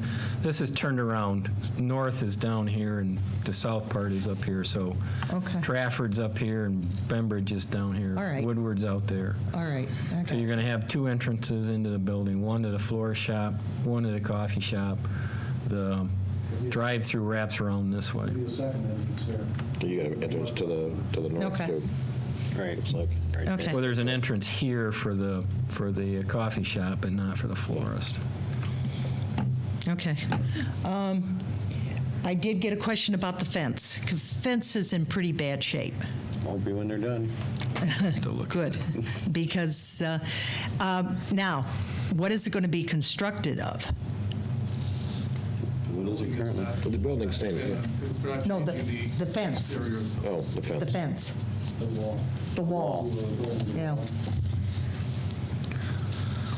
I don't recall what it is right now. Wood. The wall along the alley? The one back here. No. That's the one we're talking about back here. I don't recall. off the top of my head. It's wood. It's wood, and it's been hit several times. Right, and they'll just have to maintain it, and that's why I say the lights. So they're going to keep it wood. Yeah, that would be the intent, and I think the reason it's probably wood is because of the trees that are in there. If we go to masonry on some of these... Kiss the trees goodbye. Yeah. Well, Foundation will kill you know, trees. I don't know whether, I haven't talked to the guys that live in the first house on either side. The one on Bembridge is a rental property, but they're owner-occupied on Trafford. And I know their biggest complaint has been the microphone. And that was my next, they were curious about they were hoping to God it was not going to be a 24-hour. Right, and as you heard, Drive-in, they're required yeah. to do sound analysis Yeah. as well. They're moving it, and it's going to be it should be baffled by the dumpster to a certain degree. So Okay. it's moving from its present location. It's going from there Yeah. to going down to there. To over there. All right. And then there's but two the window's things. going to stay at the same place? Yes. The pickup window? Okay. Well, it's actually moving closer to Woodward. It's All moving right. from here to there a few Okay. feet. Okay. And then, But to answer, go back to your question, Yeah. we're not, the planning department wasn't suggesting that the wall material change. It's just that they're going to be responsible for maintaining. Now their wall. It's now theirs. they're responsible for it. Correct. So if it's in, If it's in bad If shape, it's- they have to fix it. they'll have to fix it, whether they replace it with wood or whatever they decide to do. Well, You know, they can replace it. It doesn't have to be wood.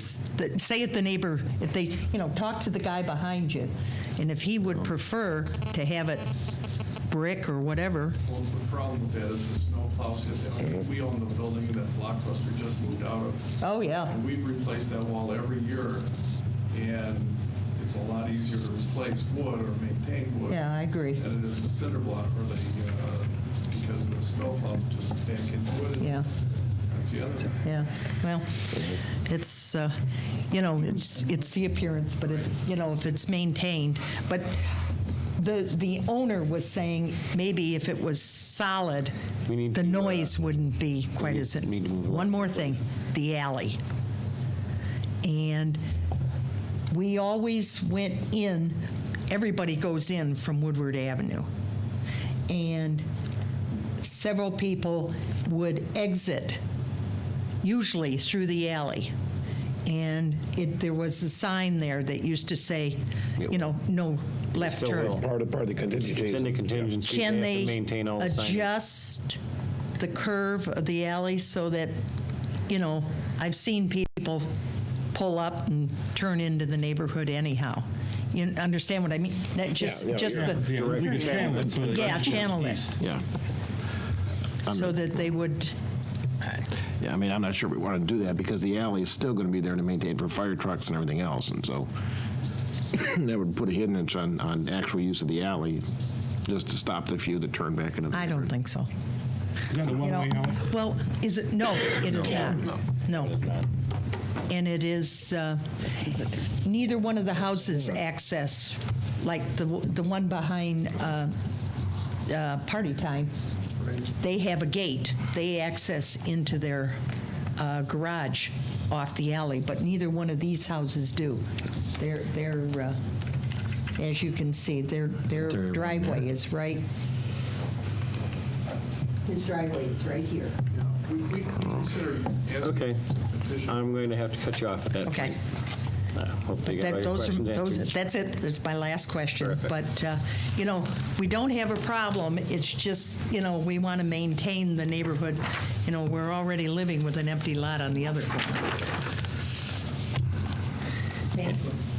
I will say at that point, public comment is closed because there's nobody else in the room. So at that point, I will bring this back to our side of the table for purposes of discussion. Is there a motion? Commissioner Capello. Move to approve site plan 0612-31 with the contingencies as listed. Moved by Commissioner Capello, in support of? I'll support. Supported by Mr. Esbree. Any discussion of the site plan? Just a little. I too live in that neighborhood, and I have been buttonholed by my neighbors ever since the Wendy's closed and the demolition began. So I was glad to finally see some plans because there was concern with the activity that was taking place. The biggest issue for the neighbors around there has been the noise from that speaker. I have been called by people who live 7 houses in from Woodward that they could hear that. That's a little hard for me to believe, but I believe it. So to the extent that we are moving that menu board and you will be studying those noise levels, I hope we won't be disturbing the neighborhood. I certainly wish you the best. Well, I think you'll find, by the way, since we are putting in a brand-new menu board. And they do indeed make very focused speakers, which only radiate in the direction you want to, that if you step off just a few degrees on either side, it virtually disappears. Then my neighbors will be thrilled, and I promise you we'll drink a lot of coffee. And buy a lot of flowers. French fries is no longer there. Well, just serve thick and frosties and we'll be okay too. Well, the levity aside, We're ready. Call for the question. call for the question. All those in favor of the motion, say aye. Aye. Congratulations. When are you planning on opening? I'll be there. February sometime. Okay, good deal. Look forward to it. Every time I'm driving That concludes our regular programming, and at this point, we have actually other business. Mr. Twing. You should have several items that were passed out, weren't part of your packet. The first one I'll reference is dated, or the subject line is 2007 meeting schedules. There is a suggested resolution at the bottom to adopt your 2007 meeting schedule. If you turn the page to the second page, if you stay with the second Tuesday of the month, the dates are listed there. What this is in relation to is any potential conflicts, or whether you want to simply adopt that regarding various holidays that are recognized. So I am looking for a motion on... Mr. Chairman, I'll move the meeting schedule, 2007 meeting schedule as submitted. Support. Support. Moved by Mayor Ellison, support by Mr. Anderson. All in favor of the motion, say aye. Aye. The second item that I'll reference is a December 11th, 2006 memorandum from the city manager, Tom Hoover, regarding the ethics ordinance. Rather than mailing this out, I've indicated I would distribute it to the various boards the planning department's in charge of. What he's asking for is the various members to sign the disclosure form that is attached. The ordinance is also attached, and I would appreciate, rather than it going back to Mr. Hoover, that I get it, and that way I can verify who I have them from to him and pass that on. So, Does your copy I give to you work for me on city commission also? Sure. You'll give it to Mr. Hoover? I'll pass them all along, or you can hand them to him if you'd like. But As far as you know, yeah. So whether you hand it back to me tonight or take time to fill it out and get it back, or whatever you'd like to do with it, but Yeah, you can do that. The next item, what I'm going to reference to, what you should have in front of you, relates to the zoning ordinance. And I think several of you will recall that we've been going through preparing amendments to the entire zoning ordinance. That's what you should have in the 3-ring binder. What's in there is the current ordinance, and then the text is, as you'll see at the bottom, there are some footnotes of the first page. If it's underlined in italics, those are wordings that we added for clarification, and that holds true throughout the entire ordinance. Obviously, if it's got the double strike through, where staff is suggesting that those provisions be deleted. And then the shaded or highlighted text would delete or denote additions, new wording.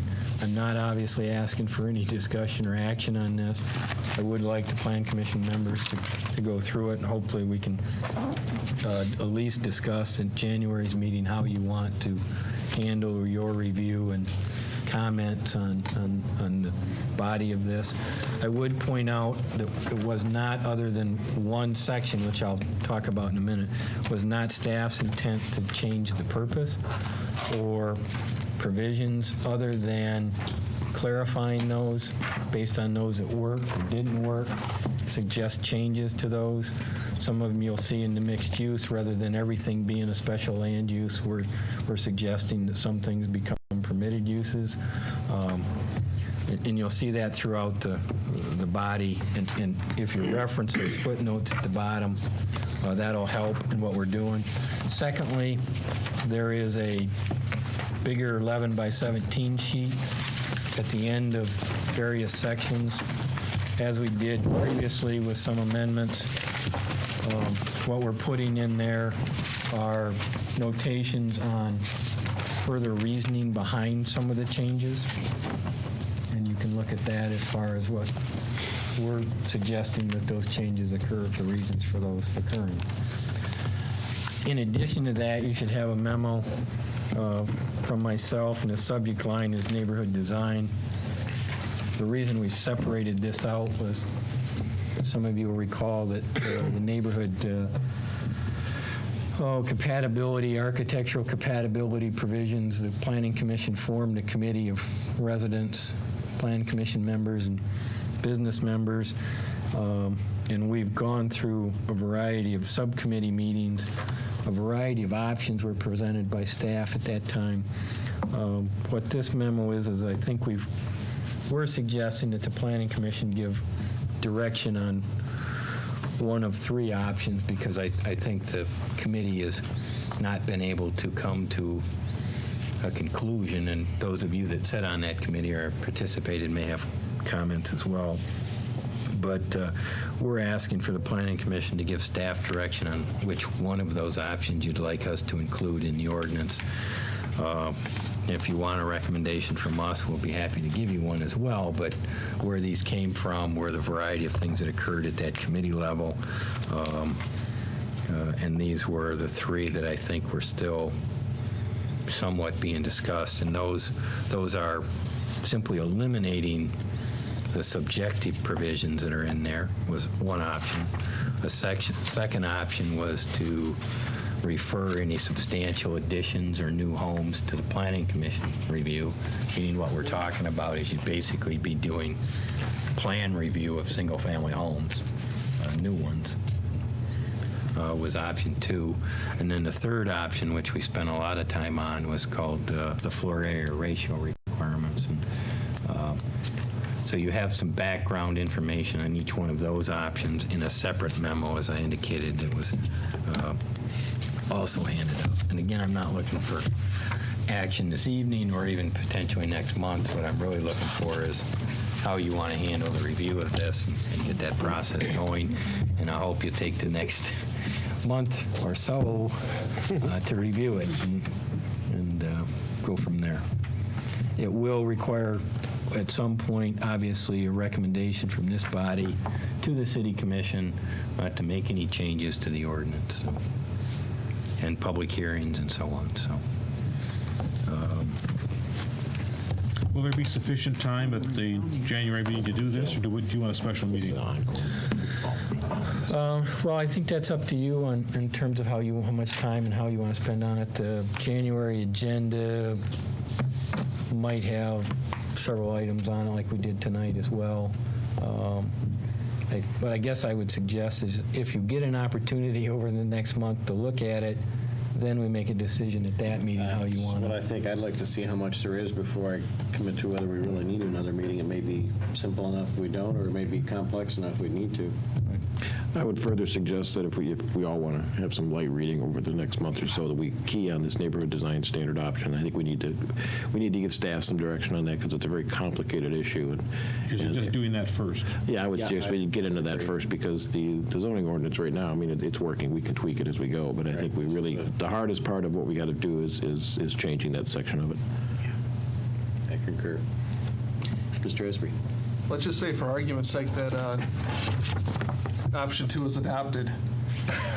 Yeah. Can you go into, take a stab at trying to describe how cumbersome that would be? Well, what would occur is there would be, as with any ordinance provision, a decision made is we tried with the criteria that's in there, a substantial addition to a home would have to come in front of this body for approval.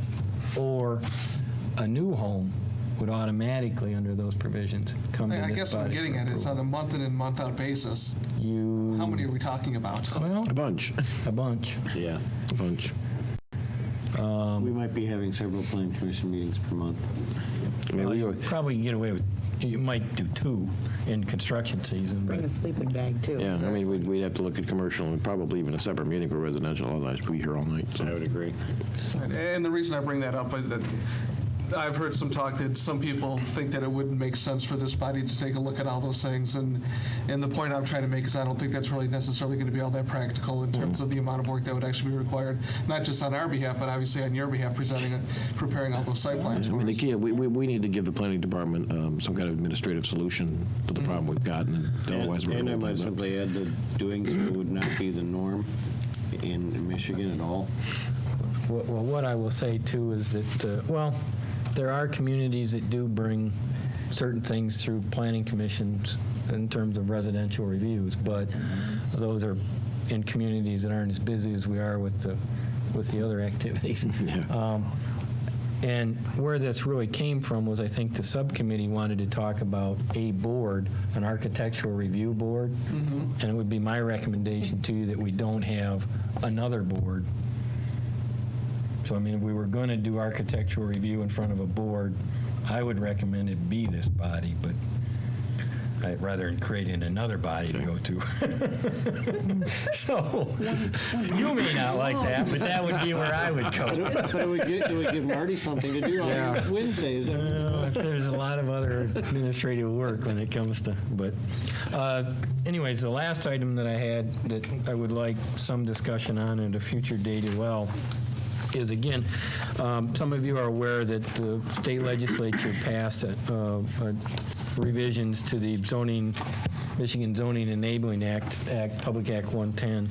Some of the ordinance amendments that are in front of you are based on revisions to that. What I've also given to you is a memo that the subject line is Planning Commission composition. One of the items in Public Act 110 is a provision that says one regular member of the Zoning Board of Appeals shall be a member of the Planning Commission.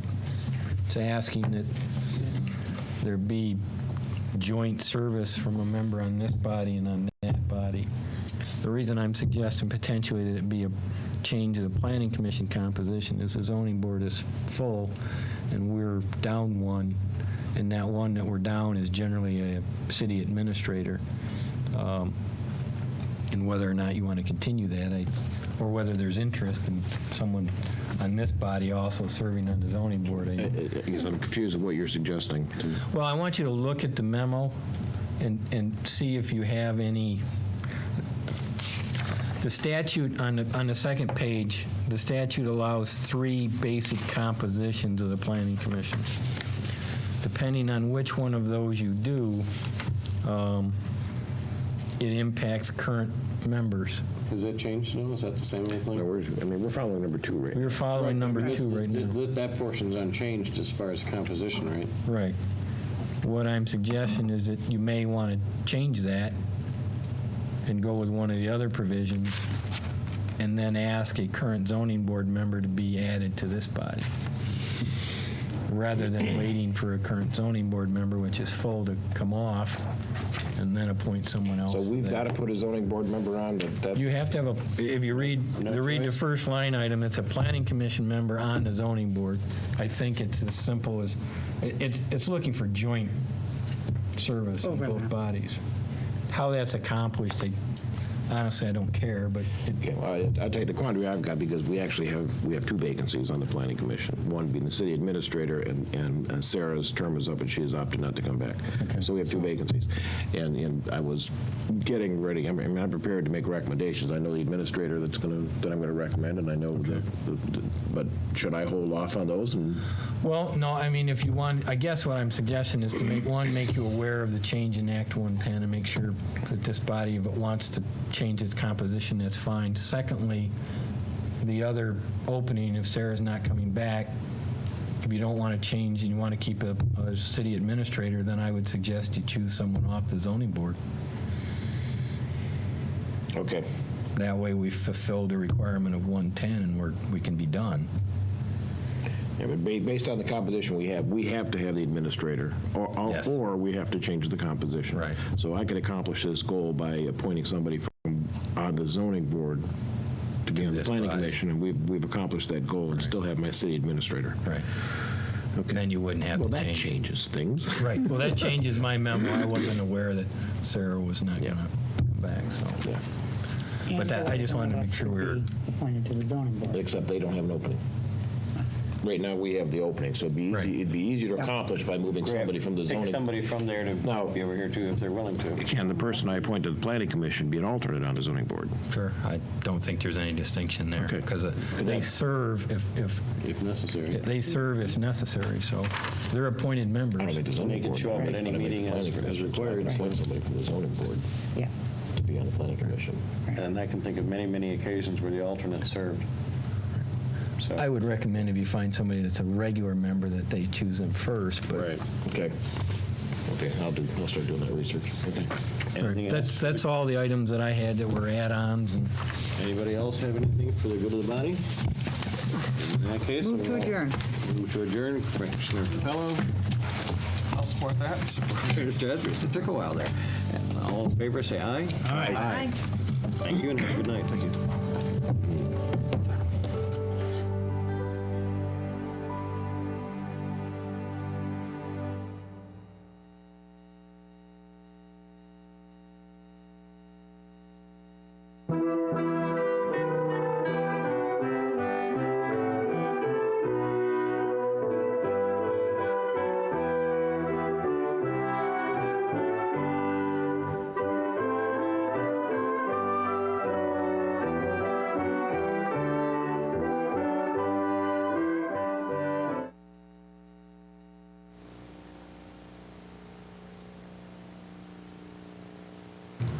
Life is difficult and stressful on homeless cats and dogs.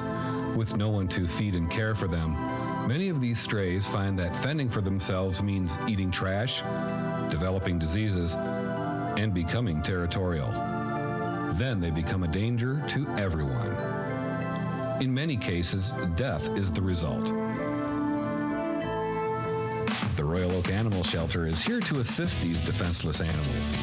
Whether it's reuniting lost pets with their human companions or finding new loving homes for homeless cats and dogs, the Royal Oak Animal Shelter provides a caring temporary home for stray animals. Here are current residents looking for new loving homes.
Stop by the Royal Oak Animal Shelter and meet your new family member today. The friendly Royal Oak Animal Shelter staff is always looking for volunteer dog walkers. Volunteer forms are available at the shelter and the Royal Oak Police Station. If you can't volunteer, send your tax-deductible donation to the Royal Oak Animal Shelter, located at 1515 North Edgeworth, 1 block south of 12 Mile and 1 block east of Campbell Road. WROK-TV is your City of Royal Oaks government cable access television connection. Join us in the month of December for public meetings and more. Royal Oaks Christmas tree lighting ceremony from Farmers Market is the official start of the holiday season in Royal Oak. Tune in and enjoy the Royal Oaks Children's Choir and, of course, a visit by Santa Claus. The Royal Oaks Children's Choir performs their annual holiday concert at the First United Methodist Church, and WROK-TV is there to bring it to you in the coziness of your living room. Culinary Kings of Royal Oak features chefs from Royal Oak's finest restaurants. This month we'll visit with D'Amato's. Learn 4 tasty dishes that will impress everyone at your table. Nationally recognized for excellence in the live broadcast format, Hockey Night in Royal Oak is seen live on Wednesdays starting at 5:50 p.m. You can catch replays throughout the weekend. And don't forget the Holiday Magic Parade with Santa's first stop in Royal Oak. This event brings Royal Oak citizens together to gear up for the holidays and can be seen all month long. You can always find out when WROK programs are on. Check our bulletin board and website for air dates and times. Thanks for watching WROK TV.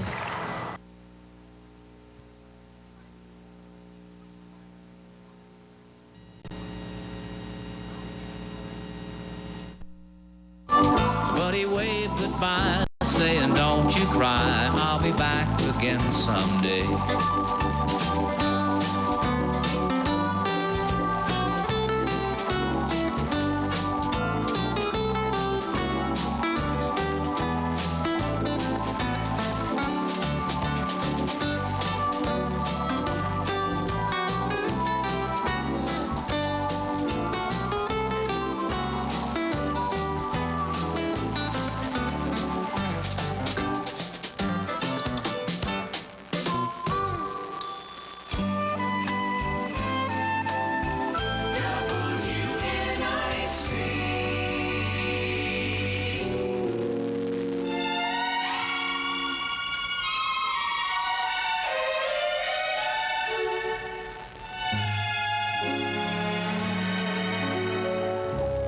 Chestnuts roasting on an open fire,